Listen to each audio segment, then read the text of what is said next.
Now, the last two parts of this talk I think are more fun, more interesting, certainly more engaging for me because these are examples of how I think using the worldview of a Christian who is also a scientist. How do I see the arrow in science? And you recall we've used the metaphor for the arrow in the FedEx logo as a metaphor for a person who sees design in the larger context of the world. And so in my way of thinking, it's the world as I see it, the world as I encounter it, the world that I study as a scientist, and I see certain aspects of that world that look very much to me like an arrow, one that is deliberately encoded into the larger matrix, not something that simply occurs by chance. And so as I read through some of the more popular literature that comes out in Discover and American Scientist and certainly in Scientific American, and I react to it, I see things that perhaps other people don't see, and that also is true if I read through Science and Nature and PNAS and whatever the journal is that I particularly am looking at for information on a daily basis. I react to those pieces of information with someone whose worldview says that there is a designer, that there is a creator, and how does that change then my reaction to some of these little tidbits that come up, or in fact whole articles, and how do I agree or disagree with some of their conclusions? So I call this section Seeing the Arrow. Let's take the instance of Nature in 2008. There was a short article entitled "A Quarter of Mammals Face Extinction," and if you read through this article, it seems to imply that that's a bad thing, that we have a certain number of mammals and really relatively few species of mammals alive today, and if 25% of those are on the verge of extinction, that is seen as a bad thing. However, if you look at another source, something like National Geographic, they quote, as others do, the fact that more than 90% of all organisms that have ever lived on Earth are currently extinct. In other words, extinction has happened in the past. As new species evolve to fit ever-changing ecological niches, older species fade away, but the rate of extinction is far from constant. At least a handful of times in the last 500 million years, 50 to more than 90% of all species on Earth have disappeared in a geological, quote, blink of the eye. And so it does seem to say, as other sources do, that extinction has happened in the past, has happened multiple times in the past, and so it's not really alarming that we might have instances of extinction within our lifespan. So I ask the question, well, isn't survival of the fit this idea that those who are not fit become extinct, or at least they don't survive to breeding age and leave offspring, and that may apply to an entire population, to an entire species from time to time, and certainly if there were catastrophic situations where 90% of all species on Earth appeared to become extinct and other species now are surviving in their place, isn't really extinction a normal process that one would expect in an evolutionary world? And if that is the case, then why is it of concern? Why is it alarming? Well, a few years later, in May of 2011, Science Daily was quoting another Nature journal article. By the way, the species extinction rates have been overreported, the new study claims, but the global extinction crisis remains very serious. So even though the most widely used methods for calculating species extinction rates are, as they say, fundamentally flawed, and they overestimate extinction rates by as much as 160%, 160%. Life Scientists reported May 19th, journal Nature. There's still a crisis. And this is sort of the idea of let's create a crisis and let's not let a good crisis go to waste. But if these original reports of the rates of extinction are hugely overestimated, then maybe the crisis isn't really so real. And what happens to the idea that extinction is a natural part of a natural world, of a world that's continuously evolving? Another interesting example of seeing the arrow comes from this article in Discovery of April 2011 called Accidental Paleontology in Los Angeles. And the interesting thing is that whenever someone digs in Los Angeles, if they find bones, they have to stop, whether they're doing a highway project or a building project of any kind. They have to bring in paleontologists and they have to remove the bones and preserve what was there. And so by accident, you find these bones and you preserve record of those animals rather than letting them be destroyed in the process of construction. And what's interesting about this is that in this particular article, it says, among the largest and most complete species that were found are an ancestor of the saber-toothed tiger, ground sloths the size of grizzly bears, 2 types of camel, and a new deer and horse species, or new deer and horse species. And as I think about that, I wonder, why should paleontologists be able to do that? Because if there is such a thing as gradualism, that species change from one kind of species to another, eventually changing into completely different kinds of animals, not just variation within an animal group that might create a different species, but completely diverge into different groups of animals. Wouldn't you expect that it would be difficult for paleontologists to determine whether this was a saber-toothed tiger, a ground sloth, or a deer, or a horse, just by looking at the bones? Shouldn't all bones essentially be of animals that are in the process of gradual evolution, so that it might not be intuitive when you look at a bone to be able to categorize it as a distinct, discrete species? That would seem to suggest that if you're able to do that, if you're able to take a look at a bone and say, I think that's the femur of an extinct horse, or I think that's the tooth of a tiger, that those animals, rather than gradually evolving over millions of years, actually are fairly constant in their structure, at least that we can tell from the bones. And so it's an odd sort of way of saying, well, that's not what I would expect if gradualism were true. That if you look at frogs evolving, frogs have always been frogs, and so although they are always frogs, frogs don't turn into lizards and salamanders, and they don't turn into snakes. And so my way of thinking says if gradualism were true, this ability to simply categorize bones with a glance that many paleontologists can actually do, because they're so familiar with the type of bones each animal has, and they don't change in the geologic record. Isn't that an evidence of a different kind of process going on, one that is not gradualistic evolution? Another interesting sidelight was found in our local newspaper, and this was called Science Slide. This was written and published in December of 2012. And this person says, it appears that in our particular state there's a slide in the quality of science, and really what we should be about is asking questions and having the intellectual skills and developing the intellectual skills to discern the accurate answers from rubbish. And so it sort of begs the question of what rubbish is he talking about? And of course, those that see the arrow are rather sensitive to being targeted as those who are talking about rubbish. And so it appears that there's an agenda in this particular letter to the editor. It's teaching children how to think and not what to think.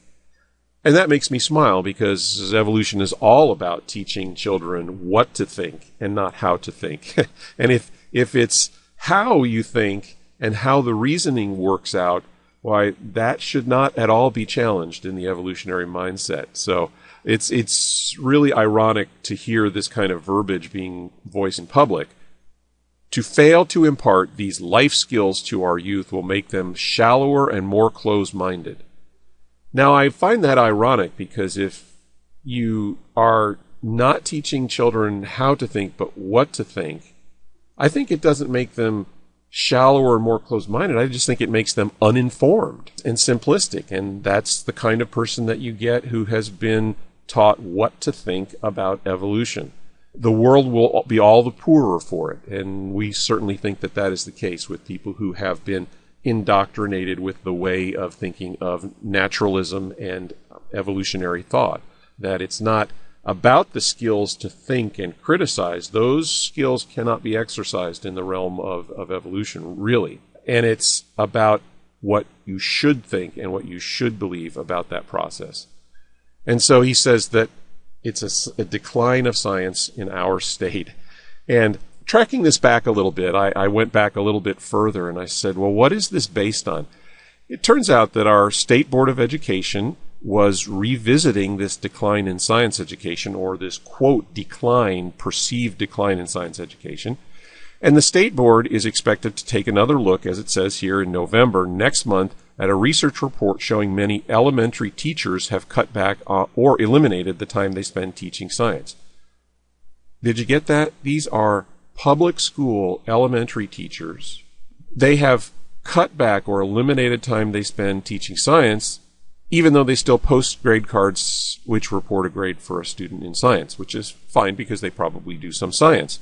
This person said that much of the decline is due in large part to the federal law known as No Child Left Behind, and its emphasis is on reading and math scores. So it is in fact public schools and the public school federal mandate to raise reading and math scores that have caused this science slide in public schools based on elementary educators having to choose where they spend their time. And I think it comes from a lot of the pressures put on teachers at that level to focus much more on reading and math, he said. And that is, I think, an accurate perception. But verbalized here in the December letter really doesn't get you to the heart of what the problem was. And it's not about thinking and how to think and what to think. That's sort of the red herring. It's really about this federal initiative that's the problem in public schools. So I think that shows if you track back some of the agenda, you'll find that what it's based on is actually misperceived or misrepresented. Another extremely interesting arrow that I came across was a Scientific American article recently that said, "Teachers fail evolution education." And this is interesting because they quote, "Only a minority of high school teachers are effectively educating students about evolution, with many expressing personal views rather than the assigned curriculum. High school students flunking biology might take some consolation in knowing that most of their teachers would too," so suggests a commentary in the January 28th issue of the journal Science. These folks are from Penn State University, who surveyed more than 900 U.S. public high school teachers about how they taught evolution. And these were specifically biology teachers. Defeating creationism in the courtroom but not in the classroom is the reference for the article in the January 28th issue of Science. And so, of course, I went back and I did look at that article. Shockingly, they found only 28% of teachers taught evolution, quote, effectively, and 13% actually advocated for creationism. Interesting. And out of public school teachers, more than 10% were advocating for creationism. Roughly 60% in the middle, the mushy middle, just steered away from both, and they taught a middle-of-the-road approach and let their students draw their own conclusions. The survey's crucial insight was how teachers taught depended far more on their personal beliefs than on the community curriculum standards that have been the focus of the battleground court cases. These two authors recommend requiring all biology teachers to take a prep course in evolution as part of their training. A little extra homework might help timid teachers feel more confident about the idea that's been a cornerstone of science for more than 150 years. Now, if you trace back in Science, 900 public high school teachers, advocates of evolutionary biology, only 28%, one-third of all the teachers advocated for biology, 60% advocated neither, and more than 10% advocated creation as an alternative way of viewing the world. Now, the reason that this has caused a lot of concern in teachers of biology and science in general is that biology may be the only high school science class for 25% of all U.S. high school graduates. And so if they have a teacher that does not teach them and indoctrinate them with what to think, not how to think, then they're perceived as failing. And so the result of this article, the conclusion of this article, is that we must continue participating not in doing good science, not in good persuasive argument, but we must participate in federal lawsuits, because those who can't persuade will compel by force of law. Focus on the pre-service teacher's curriculum. In other words, let's look at the teachers prior to them actually becoming certified teachers and include and require a course on evolution. Encouraging, and now this is very interesting, something I've never seen in print before, and we should encourage students who cannot accept evolution. Now, these are the teachers as students of science teaching. who cannot accept evolution as a matter of faith to pursue other careers. So there's nothing here that says if we want to have good thinking skills and we want to be able to look at the data and understand it and make distinctions about it and about how to think about the data. No, this really says that we are really concerned about accepting evolution as a matter of faith, that science teachers must have a litmus test in their curriculum. And if they cannot accept evolution and pledge their faith to evolution, then they should choose another career or even be denied certification to teach in public schools. So you may have remembered that I made the case earlier that there might possibly someday be a litmus test, and I think what we're seeing is the outworking of that process over time in the public school training of teachers. So that's how I see the arrow in science, and those are just a few of the many examples of the way I interpret pieces of information, scientific tidbits, moving forward as I encounter them in the literature. The next portion of our talk, the final portion, is called detective work, following the breadcrumbs. How is it that we can now reinterpret the world around us in a framework that's based on a God who is there, a God who is powerful, a God who exercises power, a God who has shown his power to us in creation, and a God who wants to be known by us? How can we then go back and look at the specific details of many organisms and interpret them in that slightly different way, where we see the arrow instead of seeing evolution and forcing others to conform to that preconceived notion? So that's what our discussion will focus on as we turn to our last section.